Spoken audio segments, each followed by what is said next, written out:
do iceberg, é aquilo que está acima da superfície. Abaixo da superfície, a gente tem toda uma estrutura cultural, social, econômica, que mantém aquilo que a gente chama de machismo. Então, esse machismo, essa desigualdade de poder entre homens e mulheres, ela se reflete em todas as esferas das vidas das pessoas, e principalmente das mulheres. Então, hoje no Brasil, nós somos 52% da população brasileira, mas não representamos nem 15% do Congresso Nacional. Se você comparar homens e mulheres, mais mulheres acessaram o ensino superior, ou seja, elas são mais qualificadas do que eles, mas ocupam em sua maioria o espaço, o mercado de trabalho informal. A violência é aquilo que a gente vê, é onde essa desigualdade de poder está mais materializada.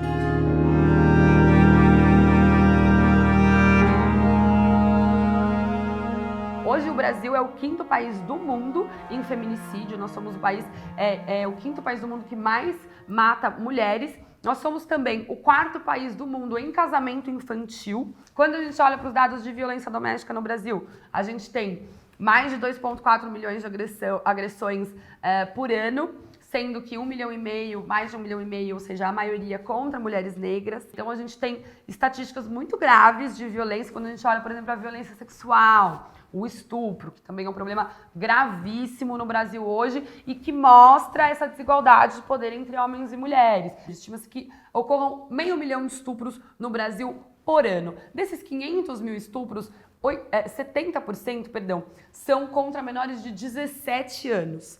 E 50% contra menores de 13 anos, estatísticas compiladas pela Plan International, que é uma organização que atua com os direitos das meninas.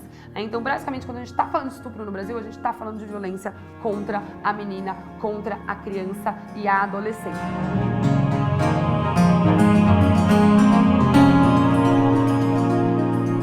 A gente tem uma história muito recente, né, no enfrentamento da violência contra a mulher. As mulheres no Brasil começaram a votar de fato, né, de forma universal no final da década de 30, início de 40, né? Então, os direitos políticos foram conquistados também muito recentemente. A igualdade, de fato, material entre homens e mulheres vem com a nossa Constituição Cidadã. E aí, na década de 90, a briga gira realmente em torno da violência contra a mulher e da criação das delegacias especializadas da mulher. Nos anos 2000, a gente se volta, então, para o Sistema Internacional de Proteção de Direitos Humanos com o caso... que é um caso paradigmático, né, que é o caso da Maria da Penha. Ao longo da década seguinte, começam a ser instaurados nos estados brasileiros as varas especializadas da violência doméstica para a aplicação específica da Lei Maria da Penha nos estados. Hoje a gente já tem aí uma rede de proteção aos direitos das mulheres muito mais ampla do que quando a lei começou em 2006. Em 2015, a gente tem a lei do feminicídio, que traz uma qualificadora, um motivo de aumento de pena importante para a aplicação, principalmente dos júris que envolvem violência baseada no gênero.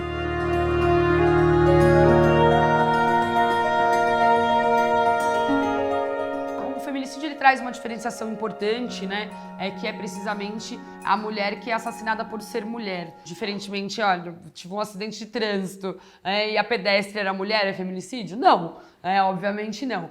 O feminicídio, ele acontece quando essa mulher, ela foi assassinada e a motivação, ela tem um recorte de gênero. Então, ela foi assassinada pelo ex-companheiro, ela foi assassinada pela sua profissão, talvez porque ela tivesse uma profissão considerada fora dos padrões para uma mulher, ou porque ela tem uma orientação sexual não considerada também padrão, né? Então, toda vez que a motivação envolve a perspectiva de gênero, né? Então a mulher ela foi assassinada por ser mulher, é feminicídio. O feminicídio é uma morte que a gente chama de morte evitável.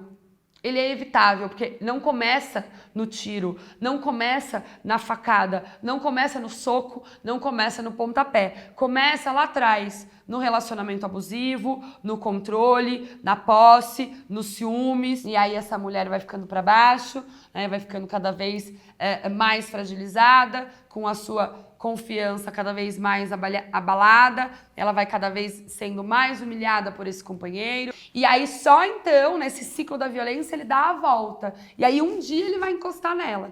Eu não tenho como prever a briga do bar. E como é que eu vou, como política de segurança pública, evitar que uma briga no bar acabe em homicídio? Eu vou evitar a circulação de pessoas armadas, eu vou controlar o horário da bebida, né, o horário dos estabelecimentos, eu vou colocar policiamento ostensivo na rua. Agora, como que eu evito o feminicídio? Né? Aí a política de segurança é outra. Por isso que no direito a gente precisa tratar de um jeito diferente. Tudo aquilo que merece um tratamento desigual deve ter um tratamento desigual, precisamente para você corrigir essa desigualdade.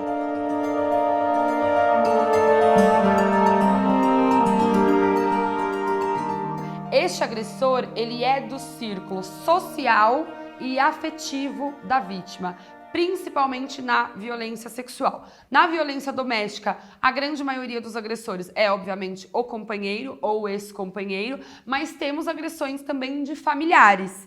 Por isso, tanto a dificuldade em denunciar, em dizer não, em buscar ajuda, em buscar a justiça. A mulher, ela não quer se livrar do homem, do marido dela, do homem que ela ama, dos pais do filho dela, o homem com quem ela subiu no altar, com quem ela escolheu constituir família. Ela não quer se livrar do homem, ela quer se livrar da violência. Então ela acredita que ele vai mudar, ela acredita que ele pode melhorar. Ele pede perdão, né? O ciclo da violência, ele tem uma fase de lua de mel, que a gente chama. E aí aquela violência, ela retoma, ela volta, ela se inicia de novo, começa de novo com a humilhação, e aí ela vai escalonando, e aí no segundo episódio, a fase de explosão é pior do que a primeira.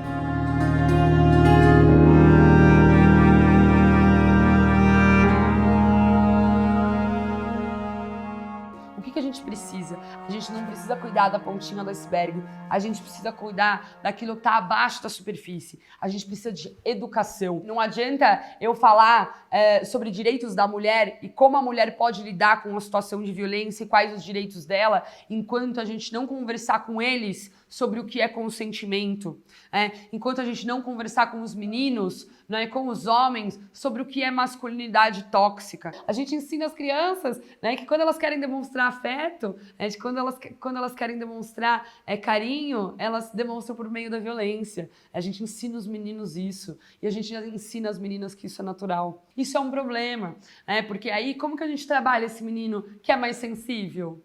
Ou como a gente trabalha a sensibilidade do menino que é machão? É essa educação cuidadosa, com os papéis, com os aspectos, não só de gênero, mas também de raça, de classe, que lá na ponta terão um problema e que vão descambar na violência. O que a gente mais precisa é de uma educação diversa e inclusiva, que fale sobre todas essas formas de discriminação e que garanta o respeito e a tolerância, não só dentro da escola, mas fora dela e principalmente dentro de casa.